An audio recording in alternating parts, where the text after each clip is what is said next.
اي حيوان اليف بتفكر تشتريه لازم اول حاجه بتفكر فيها هي السلالة اللي انت هتشتريها هي ايه. من ضمن اهم النقط اللي بتيجي في دماغ اي مربي لما يفكر ان هو يشتري قطه. السلام عليكم، معاكم دكتور محمود درويش، وهنتكلم النهارده عن اول سلاله واشهر سلاله موجوده في مصر وفي الشرق الاوسط بل وفي العالم كله، وهي البيرشيان كات، او هي مشهوره باسم القطه الشيرازي.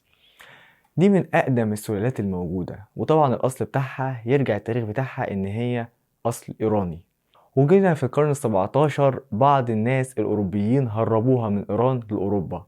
يعني معنى كده إن الأصل بتاعها مش أوروبي، لأ الأصل بتاعها إيراني، يعني بمعنى أصح إن الأصل بتاعها يرجع للشرق الأوسط.